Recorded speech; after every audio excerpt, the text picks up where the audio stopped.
तुम? बॉन्ड को देखकर मेरी आंखें चमकी। तुम यहाँ कैसे?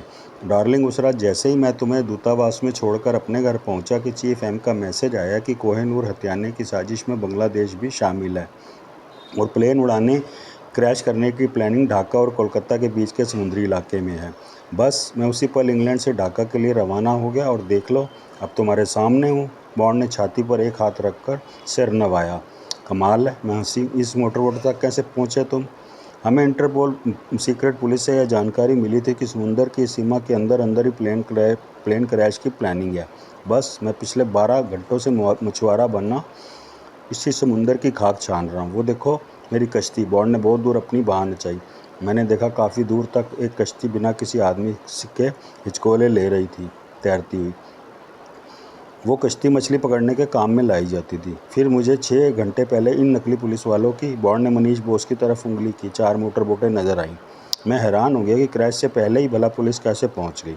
फिर ये लोग समुद्र में चारों तरफ बिखर कर होने वाले हादसे का इंतजार करने लगे और मैं अपनी कश्ती छोड़कर इनके इर्द गिर्द तैरता रहा।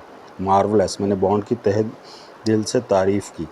पर मुझे यह समझ नहीं आया कि इतने बड़े समुद्र में तुम एक दुर्घटना वाले स्थान पर कैसे पहुंच गए। वो ऐसा है कि चूंकि ये लोग तो जानते थे कि हादसा किस जगह के आसपास होना है, अतः यह तो पहले से ही तय प्लानिंग के तहत पहुंचे थे।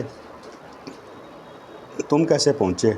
मैं हंसी। वो ऐसा है ना, उस रात जब तुम और मैं होटल रेड नाइट में थे ना, तब मैंने तुम्हारे सैंडल के नीचे एक शक्तिशाली ट्रांसमीटर चिपका दिया था, ट्रैकर। क्या? मैंने तत्काल अपनी सैंडल उठाकर देखा। वाकई तले और एड़ी के बीच वाले खाली स्थान पर एक ट्रांसमीटर चिपका पड़ा था। ये ट्रांसमीटर सीधा उपग्रह से सिग्नल प्राप्त कर मुझे 500 मील तक भी बता सकता है कि तुम कहाँ पर हो। यानी बॉन्ड का करिश्मा यहाँ भी। मैं चहकी। At your service. बॉन्ड ने फिर सिर झुकाया। मोनीश बोस, यह तो तय हो गया कि तुम लोग विमान और कर्नल सैमी की टो में यहाँ आए थे। क्रैश विमान और लाशें की टो तो तुमने ले ली। अब यह भी बता दो कि कर्नल सैमी कहाँ है? मैंने दांत भींचकर पूछा उससे। मुझे नहीं पता। हमने सब कुछ ढूंढ लिया समुंदर में, पर कर्नल सैमी का पता नहीं चला हमें। मुनीश बोस दहाड़ा। मिस्टर बोस, तभी बॉन्ड गिराया। ये ठीक है, मैं अकेला समुंदर में तैर रहा था जबकि तुम लोग 4 मोटर बोट्स में थे। मैं एक ही समय में तुम्हारी चारों मोटर बोट्स पर नज़र नहीं रख सकता था, पर यह तय है कि जैसे ही मैंने विमान से कर्नल सैमी को गिरते देखा था, वैसे ही तुमने भी देखा होगा। उस दौरान मैं तो कर्नल सैमी की दिशा तक ना पहुंच पाया, क्योंकि एक तो मैं कश्ती पर था, दूसरे ना ही मेरे पास मोटर बोट थी।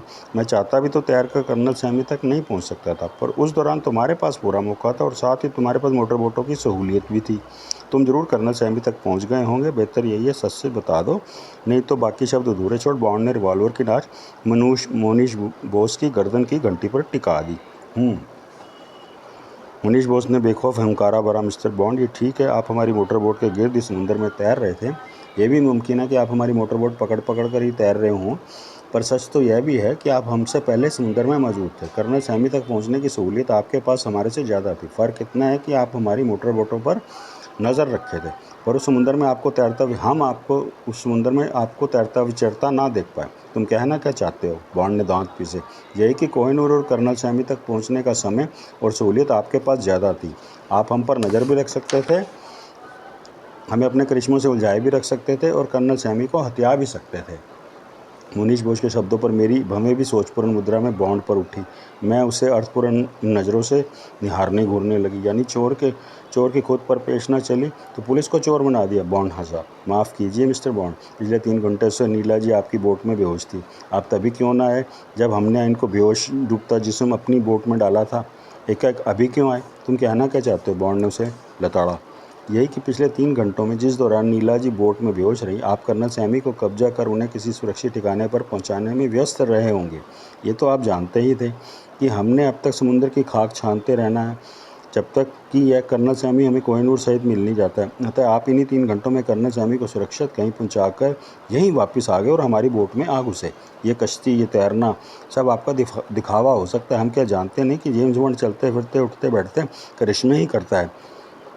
कोई बड़ी बात नहीं, समुंदर में ही किसी निजी पनडुब्बी के सहारे आप इंग्लैंड से बांग्लादेश तक आ पहुँचे हों। कोई बड़ी बात नहीं कि आपके पास कोई ऐसी लेटेस्ट वैज्ञानिक ईजाद हो जिसके सहारे आदमी पानी में भी सुपरमैन की तरह उड़ते हुए तैर सकता हो।